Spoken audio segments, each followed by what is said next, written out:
Selamat pagi, selamat Sabat kepada kita semua. Puji Tuhan, kita sudah ditemukan melalui kebaktian hari Sabat ini. Sebelum kita mulai, mari kita berdoa dan saya akan pimpin kita dalam doa. Ya Maha Besar, Tuhan yang disembah, yang dikenal hanya melalui kematian Yesus Kristus Tuhan kami.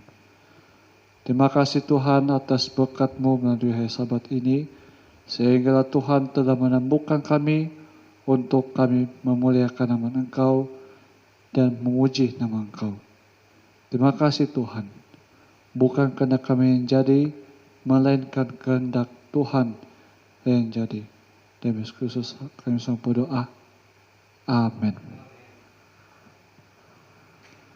Baik, lagu yang pertama kita akan nyanyi Dalam Yesus Kita Bersaudara. 1, 2, sing. Dalam Yesus kita bersaudara. Dalam Yesus kita bersaudara. Dalam Yesus kita bersaudara, sekarang dan selamanya. Dalam Yesus kita bersaudara. Dalam Yesus ada cinta kasih. Dalam Yesus ada cinta kasih. Dalam Yesus ada cinta kasih, sekarang dan selamanya. Dalam Yesus ada cinta kasih. Dalam Yesus ada kemenangan. Dalam Yesus ada kemenangan. Dalam Yesus ada kemenangan, sekarang dan selamanya. Dalam Yesus ada kemenangan. Amin. Baik, lagu yang kedua, mari kita nyanyi Saya Mau Mengikut Yesus.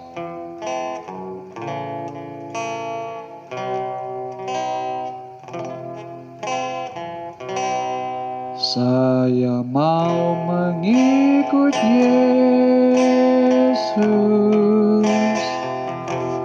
Saya mau mengikut Yesus sampai selama-lamanya. Meskipun saya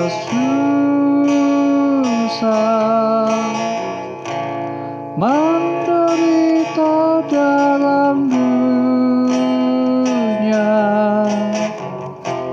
saya mau mengikut Yesus sampai selama-lamanya. Sekali lagi, saya mau mengikut Yesus. Saya mau mengikut Yesus sampai selama-lamanya. Meskipun saya susah, menderita dalam dunia, saya mau mengikut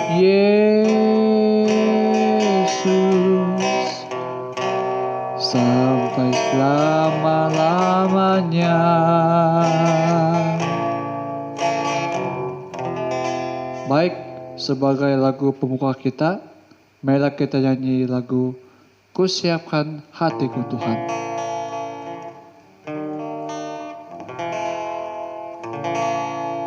One, two, three.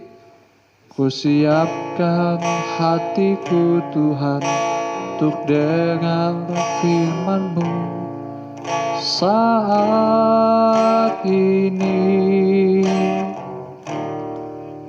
sujud menyembah-Mu Tuhan bagi jemaat-Mu saat ini.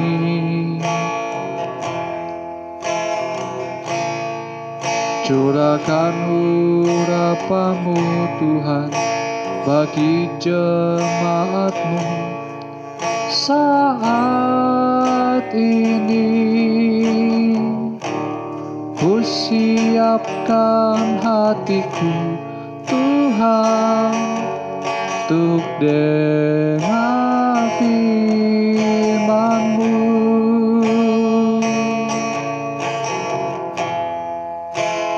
Firman-Mu Tuhan tiada berubah,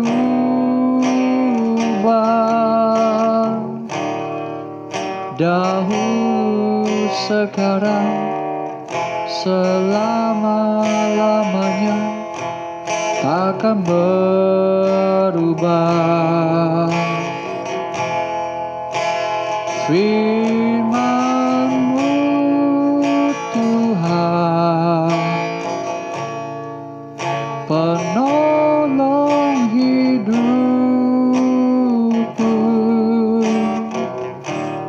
Ku siapkan hatiku Tuhan untuk dengar firman-Mu.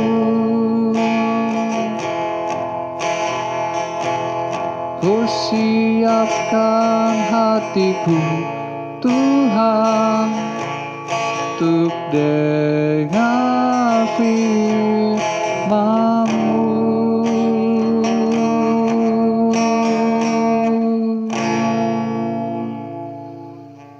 Baik, pada saat ini marilah kita mempersiapkan hati kita untuk mendengarkan cerita mission. Selamat pagi dan selamat hari Sabat. Mari kita dengar cerita mission yang bertajuk Bertaruh dalam Judi Lumba Kuda, yang ditulis oleh Christophe Minsta Mi Owono yang berusia 44 tahun. Lumba kuda menjadi angan-angan Christophe ketika dia berusia 27 tahun.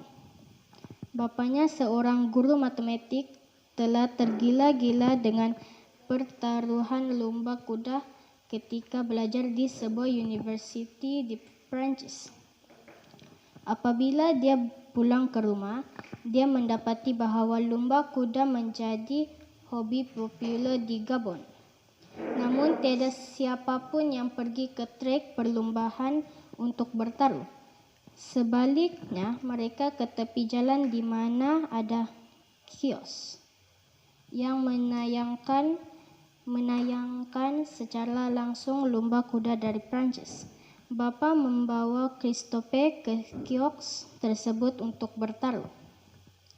Christophe tidak mempunyai pekerjaan, jadi bapa memberinya uang supaya mereka boleh bermain bersama. Tidak lama kemudian, Christophe bertaruh 5.000 francs Afrika Tengah atau RM40 setiap hari. Dia mengabaikan makan dan tidur untuk mencuba habis nasibnya dalam pertaruhan lumba kuda. Teman-teman Seventh-day Adventist-nya di ibu kota Gabon, Libreville, melihat kegilaan Christophe dengan perjudian dan memperingatkan dia untuk meninggalkan tabiat buruk itu. Christophe tidak mahu mendengarkan mereka. Ini adalah permainan di mana Anda boleh menggunakan minda, katanya. Anda perlu tahu matematik untuk bermain. Pada suatu pagi, Christophe kalah 3.000 francs dan pertaruhan lumba kuda di kios.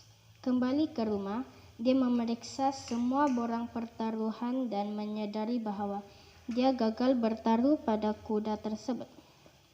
Melihat bahwa dia masih mempunyai 2.000 francs, dia kembali ke kios tersebut. Semasa dia berdiri di luar kios mengisi borang pertaruhan, sebuah kereta hilang kawalan dan melanggarnya serta 2 orang wanita berdekatan. Pemandu kereta tersebut tidak berhenti, sebaliknya memecut laju melarikan diri. Beberapa orang yang tidak dikenali yang baik hati mengejarkan Christophe dan kedua-dua wanita itu ke hospital. Wanita yang seorang tidak lama kemudian meninggal dunia. Beberapa menit kemudian, wanita yang kedua juga meninggal dunia. Christophe berbaring di atas katil.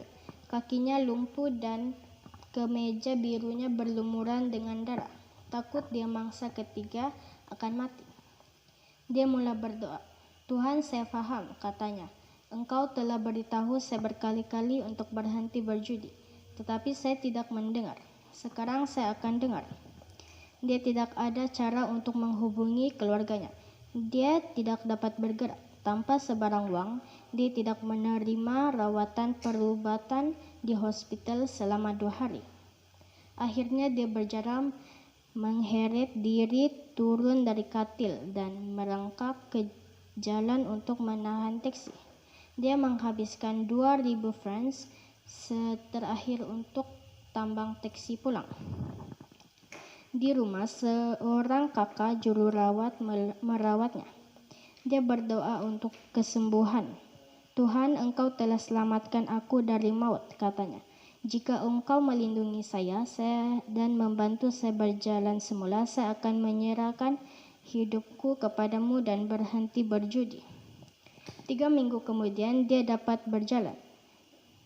Dia segera mengumpulkan timbunan borang pertaruhan lama dan membakarnya di hadapan keluarganya. "Saya tidak peduli jika saya kaya atau miskin," katanya. "Saya akan melayani Tuhan dan tidak pernah berjudi lagi." Dia tidak pernah berjudi lagi. Hari ini Christophe Minstami Owono berusia 44 tahun dan bekerja sebagai tukang cat rumah. Lebih baik bekerja untuk mendapatkan uang daripada bermain judi dengan harapan mendapat uang mudah, katanya. 3 tahun yang lalu, sebahagian daripada persembahan sahabat ke-13 telah membantu membina sebuah sekolah menengah untuk 280 orang pelajar di kampung halaman Christophe, Libreville, di Gabon. Terima kasih kerana merancang pemberian persembahan sahabat ke-13 pada suku tahun ini untuk membantu membina sekolah di 2 buah negara Afrika, Guinea dan Liberia.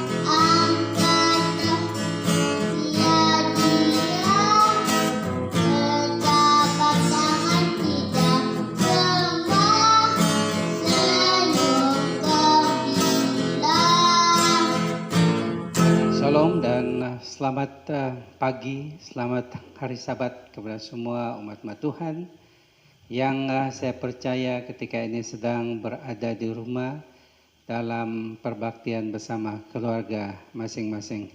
Sebelum kita mula, mari kita tunduk kepala dan saya pimpin kita di dalam doa.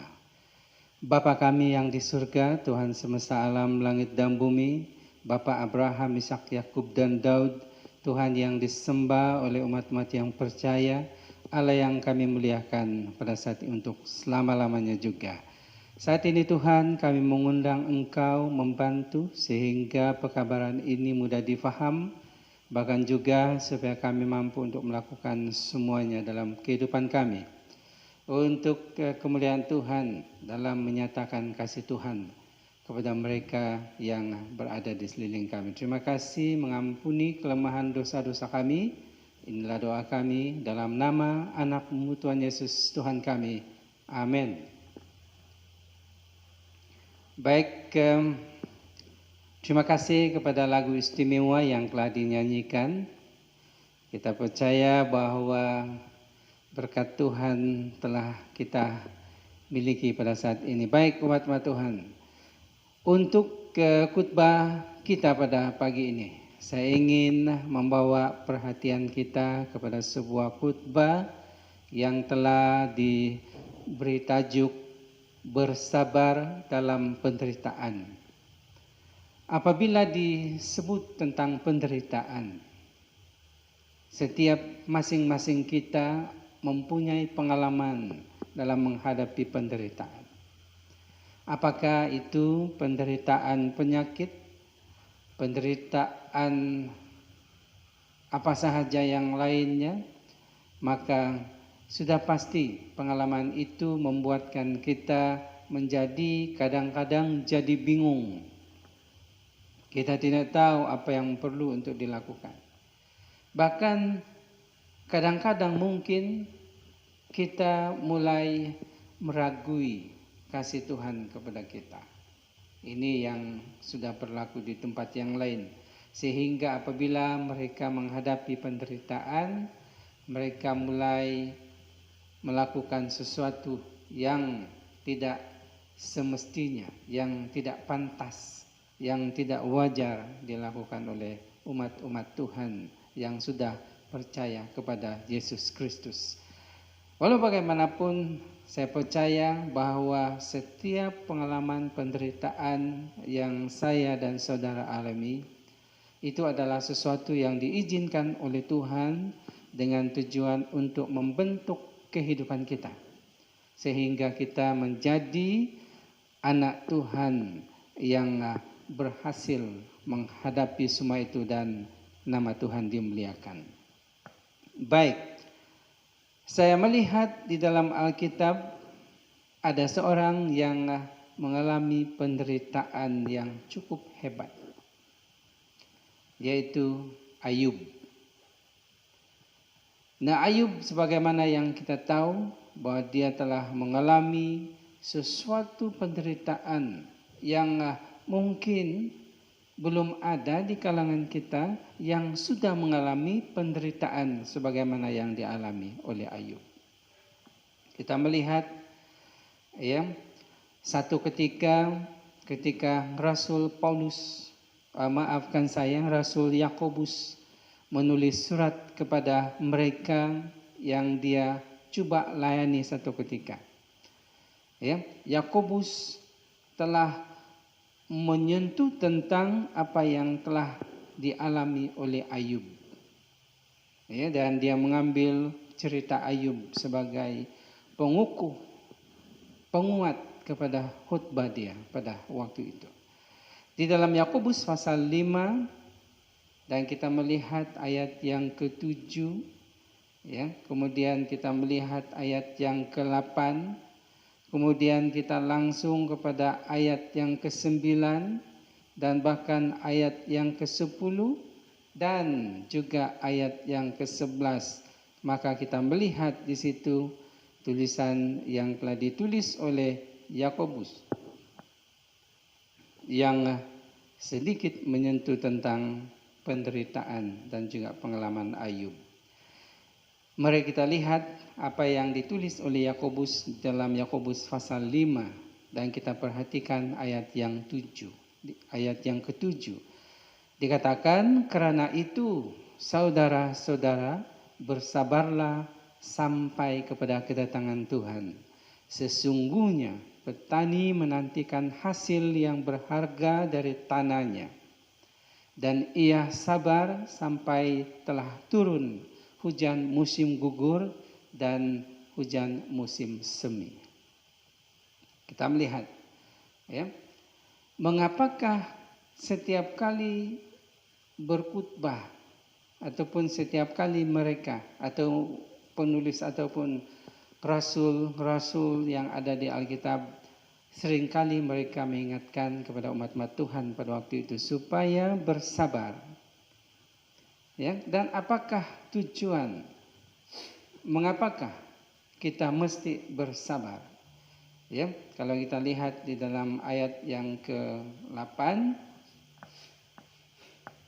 dikatakan, kamu juga harus bersabar dan harus meneguhkan hatimu karena kedatangan Tuhan sudah dekat. Amin itu.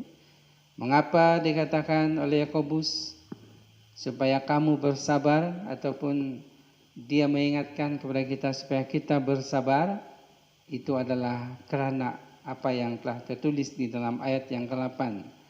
Ya, karena kedatangan Tuhan sudah dekat.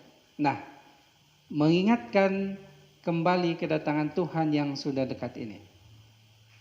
Kalau kita melihat ayat ini telah ditulis hampir 2000 tahun yang lalu.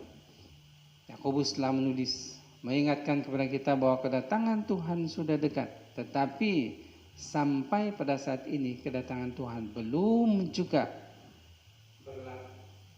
Namun kita tidak perlu bimbang tentang hal itu. Sebab mengenai kedatangan Tuhan itu bukan urusan kita. Ya, dan bukan sesuatu yang akan membimbangkan kita. Sebab kita tahu lambat atau cepat kedatangan Tuhan itu pasti akan berlaku. Tetapi bagi kita sebagai umat Tuhan, penting sekali kita yakin bahwa apabila ayat-ayat di Alkitab mengatakan kedatangan Tuhan, kedatangan Tuhan, kedatangan Tuhan, itu adalah sesuatu yang sungguh-sungguh akan berlaku, meskipun mungkin dia masih lama lagi di masa akan datang, ataupun mungkin dia akan berlaku besok atau lusa, ya, pasti akan berlaku. Atau dalam kata lain, lambat atau cepat pasti akan berlaku. Ya. Nah, apakah yang kita ingin lakukan di sepanjang waktu penantian kepada kedatangan Tuhan yang kedua kali ini? Kita melihat di dalam ayat yang ke-9. Ya, kalau kita perhatikan dalam ayat ini, saudara-saudara, janganlah kamu bersungut-sungut dan saling mempersalahkan, supaya kamu jangan dihukum.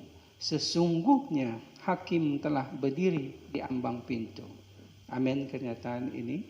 Ini adalah kekuatan kita yang telah ditulis oleh Rasul Yakobus oleh ilham Tuhan untuk mengingatkan kita di sepanjang waktu kita menunggu kedatangan Tuhan yang kedua kali. Dua perkara penting yang diingatkan di dalam surat ini. Saya percaya bukan hanya dua, di tempat lain mungkin tertulis lagi nasihat-nasihat di sana. Tetapi pada pagi ini umat Tuhan, kita ingin melihat dua perkara penting yang telah ditulis oleh Yakobus untuk supaya kita melakukannya sementara kita menunggu kedatangan Tuhan yang kedua kali. Yaitu, jangan kamu bersungut-sungut. Kita semua memahami maksud bersungut-sungut, ya kan? Bersungut-sungut itu adalah tindakan kita mengesali sesuatu. Apabila dalam kesusahan kita mulai bersungut-sungut, kita mulai menunjukkan simpati kepada diri kita sendiri. Ya, kita mengatakan malangnya nasibku, ya kan? Nah, itu kita mulai bersimpati kepada diri kita sendiri. Ini sangat bahaya. Apabila kita bersimpati kepada diri kita sendiri, maka hal yang menyusul akan timbul adalah kepentingan diri sendiri. Sehingga mereka yang lain yang ada di sekeliling kita, kita sudah kita sudah tidak lagi memperhatikannya. Sebab kita mulai menumpukan perhatian kepada diri kita sendiri. Mengapa itu berlaku? Sebab apabila adanya sungguh-sungguh, ya, kenapa aku sudah setia dalam segala hal, kenapa masih susah? Sungguh-sungguh, ya kan? Apakah Tuhan itu sudah tidak melihat aku lagi? Ini sungguh-sungguh. Atau banyak lagi kenyataan yang lain yang pada penghujungnya mempersalahkan Tuhan ataupun mempersalahkan orang lain. Pertama, jangan bersungguh-sungguh dengan kehidupan kita, dengan penderitaan yang kita hadapi, penderitaan dalam hal penyakit, penderitaan dalam hal ekonomi, penderitaan dalam apa sekalipun. Maka Tuhan mengingatkan kita, di sepanjang waktu kita menunggu kedatangan Tuhan yang kedua kali, jangan sekali-kali kita bersungut-sungut. Sebab bersungut-sungut itu adalah bukan sifat umat-umat Tuhan yang setia. Dan yang kedua, jangan saling mempersalahkan. Kita semua tahu maksud mempersalahkan. Ya, mempersalahkan itu adalah sebagai contoh, apabila berlaku sesuatu kepada kita, kita akan mempersalahkan, kaulah puncak masalah ini, ya kan? Ataupun mungkin apabila kita dibawa oleh teman untuk pergi ke suatu tempat, kemudian kecelakaan, kemalangan, lalu kita mempersalahkan dia. Kalau bukan kau yang bawa saya tidak susah sebegini. Ini saling mempersalahkan. Atau banyak lagi contoh yang mana kita semua sudah mengalami ataupun kita sudah memahami apakah maksud saling mempersalahkan. Ya, jangan saling mempersalahkan. Itulah yang dikatakan oleh Yakobus kepada ke-12 umat-umat Tuhan yang berada di perantauan pada waktu itu, supaya mereka bersatu. Saya percaya itulah tujuan Rasul Yakobus. Sebab dengan tidak bersungut-sungut, dengan tidak saling mempersalahkan, maka umat-umat Tuhan yang berada di perantauan ketika itu akan dapat memupukkan kesatuan di kalangan mereka yang sudah pasti minoriti di tengah-tengah bangsa-bangsa yang belum mengenal Tuhan. Maka itu pada saat ini, ya, kita lanjutkan pembacaan kita di dalam ayat yang ke-10. Kita lihat di dalam ayat yang ke-10.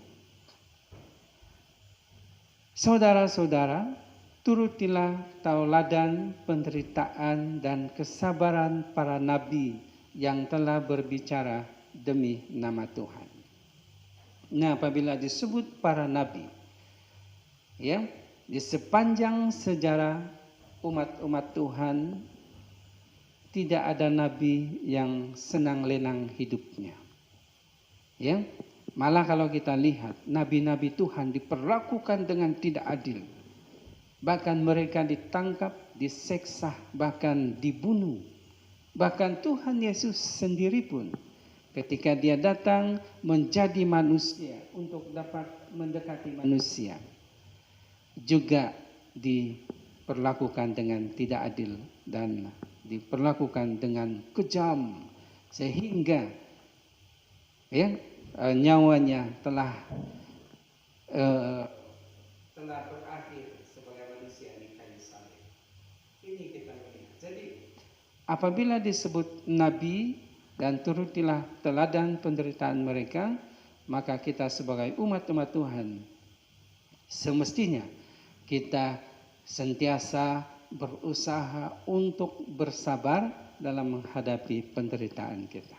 Apabila penderitaan kita alami, maka satu hal yang kita perlu ingat, kita ingat bahwa ada Tuhan yang mampu mengatasi masalah penderitaan dalam kehidupan kita. Ya, baik kita melihat ayat yang ke-11. Sesungguhnya kami menyebut mereka berbahagia, yaitu mereka yang telah bertekun. Kamu telah mendengar tentang ketekunan Ayub. Kita sudah sebut Ayub tadi ya pada awal khutbah kita. Dan kamu telah tahu apa yang pada akhirnya disediakan Tuhan baginya.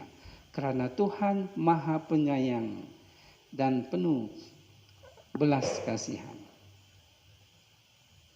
Kita melihat dalam ayat yang ke-11 ini, ya, telah disentuh tentang Ayub, tentang ketekunan Ayub, ketekunan ya maksud saya, tentang ketekunan Ayub menghadapi penderitaan. Dan kita tahu tentang apa yang telah Tuhan sediakan baginya atas sebab kesetiaan dia. Baik, kita melihat serba singkat ya tentang pengalaman Ayub.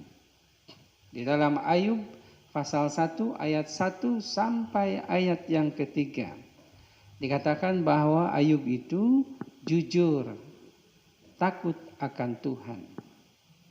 Dan ia memiliki 7.000 ekor kambing domba, 3.000 ekor unta, 500 pasang lembu, 500 keldai betina, dan budak-budak dalam jumlah yang sangat besar dikatakan. Sehingga orang itu adalah yang terkaya dari semua orang di sebelah timur. Maksudnya dia adalah seorang, kalau pada masa ini sudah pasti dia adalah jutawan. Kaya sekali dia.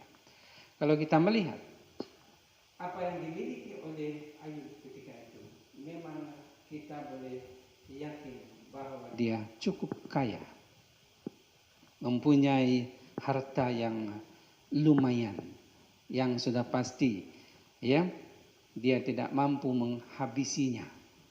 Malah saya percaya bahwa melalui kekayaannya Ayub telah memberikan berkat-berkat kepada mereka yang ada di sekeliling, sama ada mereka yang bekerja kepada dia atau mungkin tetangga-tetangganya.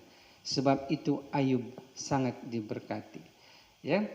Dan kalau kita perhatikan ketika hidup Ayub dalam keadaan yang aman-aman, menikmati berkat yang berkelimpahan, lalu Tuhan mengizinkan setan mendekati bahkan mencoba Ayub. Sehingga kalau kita melihat ya, segala apa yang dimiliki oleh Ayub habis semuanya. Ya, harta bendanya hilang. Ya, orang Seba menyerang, api menyambar dari langit dan memakan habis kambing domba. Orang Kasdim merampas unta. Nah, kita melihat, kita boleh bayangkan betapa sengsaranya, betapa menderitanya kehidupan Ayub ini. Segala milik yang dia ada lenyap, ya, bolehlah kita katakan lenyap dalam sekelip mata. Tidak cukup dengan segala miliknya hilang. Kalau kita perhatikan lagi dalam ayat yang kedua, ya, yang kedua maksud kita ya, anak-anaknya semua mati dalam bencana alam, ya, ribut kencang dan mereka mati ditimpah oleh mereka rumah mereka sendiri. Kemudian yang ketiga kalau kita melihat seterusnya Ayub ditimpahkan dengan penyakit kanker. Penyakit bara dalam bahasa Melayu itu, ya, itu juga adalah penyakit kanker. Dari telapak kaki hingga ke batu kepalanya. Maksudnya penyakit Ayub itu bermula daripada kakinya sampai ke kepalanya. Atau dalam bahasa lain yang mudah dipahami, penyakit Ayub ini di seluruh badannya. Disebabkan dia dikatakan berbau busuk, maka saya percaya bahwa penyakit Ayub adalah bara kulit yang membusuk, ya, yang mana baunya sudah pasti tidak menyenangkan. Begitu ya mengenai Ayub. Dan Ayub ini bolehlah kita katakan sudah jatuh ditimpa tangga, ya, sudah hilang segala sesuatu, ditimpah lagi dengan penyakit yang kalau imannya kepada Tuhan tidak seberapa kuat, ya, kalau imannya tidak kuat, sudah pasti Ayub akan meninggalkan Tuhan disebabkan oleh penderitaan yang dia alami. Namun apa yang pasti, Ayub tetap teguh menghadapi penderitaannya. Sebab dia tahu segala sesuatu datang daripada Tuhan. Ya, dia tahu bahwa Tuhan mengambil, Tuhan yang memberi, dan saya percaya bahwa iman Ayub kepada Tuhan adalah iman yang sungguh-sungguh, iman yang sejati, iman yang kalau kita katakan, boleh katakan iman, ya, sampai mati, tidak berubah, tidak ada perubahan disebabkan oleh hal-hal yang ada di sekeliling. Ya, sebab kalau kita melihat apa yang berlaku pada Ayub, teman-temannya datang. Ada yang menguatkan dia, bahkan ada yang membujuk dia untuk membelakangkan Tuhan. Ya, tetapi iman dia, iman sungguh-sungguh, bahkan dikatakan ya iman yang sejati, iman yang dipertahankan oleh dia sampai kepada kesudahan kehidupan. Inilah iman Ayub. Ya, nah kalau kita melihat di sini, Ayub bolehlah dikatakan jutawan tiba-tiba jatuh miskin, jutawan tiba-tiba jadi bankrupt, jutawan yang tiba-tiba, ya, jadi daripada jutawan memiliki segala sesuatu kepada kosong. Inilah Ayub. Tetapi Ayub adalah dia yang mempunyai kekuatan menghadapi semuanya itu, sehingga dia telah diberkati dan bahkan dia menjadi berkat kepada kita. Apabila kita membaca cerita Ayub, maka kita akan mengalami sesuatu, kita diberkati. Ya, Ayub 42 ayat 10. Kalau kita melihat kesudahan hidup Ayub oleh sebab kesetiaannya, kita melihat di dalam Ayub 42 ayat 10, lalu Tuhan memulihkan keadaan Ayub setelah ia meminta doa untuk sahabat-sahabatnya, dan Tuhan memberikan kepada Ayub 2 kali lipat dari segala kepunyaannya yang dahulu. Amin. Itu kita melihat disebabkan oleh kesetiaan Ayub, Tuhan telah menunjukkan kuasa dan kasih-Nya, ya, dengan memulihkan Ayub, menyembuhkan Ayub, bahkan juga Tuhan telah memberikan 2 kali lipat milik Ayub yang hilang. Amin. Itu kita melihat di dalam ayat yang ke-12. Tadi ayat 10, kita langsung kepada ayat yang ke-12. Tuhan memberkati Ayub dalam hidupnya yang selanjutnya lebih daripada dalam hidupnya yang dahulu. Amin. Itu jadi Tuhan memberkati hidupnya, ya, dengan kelimpahan, mengalahkan kehidupan dia yang lalu sebelum dia dicobai. Ia mendapat 14.000 ekor kambing domba dan 6.000 unta, 1.000 pasang lembu dan 1.000 ekor keledai betina. Kita perhatikan lagi ayat yang ke-13. Ia juga mendapat 7 anak laki-laki dan 3 orang anak perempuan. Jadi kalau kita melihat, ya, anaknya yang hilang, ya, 10, Tuhan kembalikan lagi 10. Ya, yang anaknya yang sudah mati disebabkan oleh bencana alam itu, Tuhan pulihkan Ayub, Tuhan kembalikan miliknya 2 kali lipat, kemudian Tuhan berikan lagi 10 anak, ya, kepada Ayub untuk menggantikan anak-anaknya yang sudah meninggal pada waktu sebelumnya. Ya, bahkan Alkitab melihat, ya, Alkitab menyatakan yang kita boleh lihat, dikatakan di tempat itu tidak ada anak-anak yang secantik anak-anak Ayub. Amin. Itu wah, luar biasa sekali Tuhan ini. Apabila setia kepada Dia, dia akan melakukan sesuatu. Ya, bahkan kalau kita melihat di dalam ayat 16, ya, kehidupan Ayub sangat diberkati. Dan bahkan Ayub selepas sakit dipanjangkan lagi usianya oleh Tuhan selama, kalau kita lihat di sini, 140 tahun lamanya. Amin itu. Wah, kita tidak jelas berapa umur Ayub ketika dia sakit. Ya, Alkitab tidak menyatakan itu. Tetapi kita tidak akan lihat itu sebagai tumpuan utama kita. Namun yang penting sekali, usia Ayub selepas dia setia dan selepas dia dipulihkan, ya, sebabkan kesetiaannya kepada Tuhan, Tuhan izinkan lagi dia hidup selama 140 tahun. Bahkan Alkitab mencatat ia melihat anak-anaknya, dia melihat cucu-cucunya, dan bahkan dia juga melihat keturunan dia sampai kepada keturunan yang keempat. Amin, itu luar biasa sekali, ya. Baik, kita melihat di dalam ayat yang ke-17, ketika lanjutan usianya sudah sampai kepada angka yang dikatakan 140 tahun ini, maka dikatakan matilah Ayub, tua dan lanjut usianya.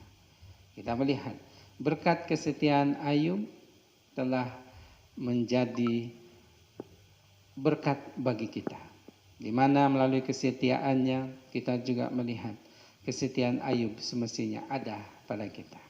Umat Tuhan yang dimuliakan pada saat ini, mungkin penderitaan kita tidak sebagaimana penderitaan Ayub,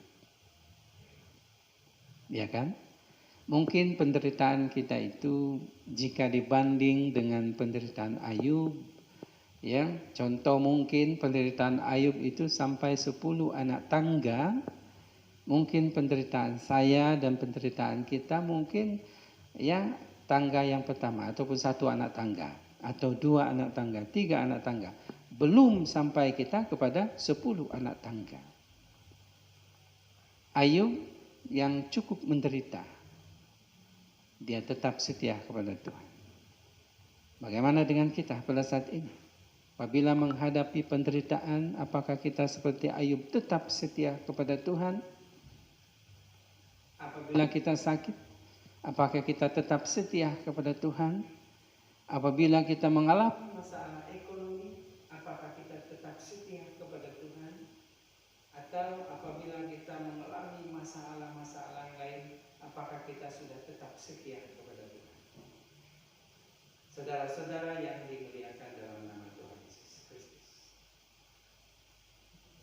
saya berseru kepada kita semua, marilah kita hidup tetap setia kepada Tuhan, sehingga nama Tuhan dimuliakan. Dan setiap mereka yang ada sekeliling kita akan melihat bahwa kita adalah anak-anak Tuhan yang sungguh-sungguh, anak-anak Tuhan yang setia sehingga kepada kesudahan kehidupan kita. Maka itu pada saat ini kita tetap terus bekerja untuk Tuhan, memuliakan Tuhan, sehingga nama Tuhan dimuliakan semulia-mulianya. Mari kita tunduk kepala, kita berdoa. Bapa kami yang di surga, terima kasih memperingatkan kepada kami tentang 2 perkara penting yang kami perlu ingat dan bahkan lakukan dalam hidup kami, yaitu supaya kami tidak bersungut-sungut dan supaya kami tidak saling mempersalahkan. Setia sebagaimana Ayub, meskipun diperhadapkan dengan pencobaan yang cukup berat dalam hidup dia, namun dia tetap setia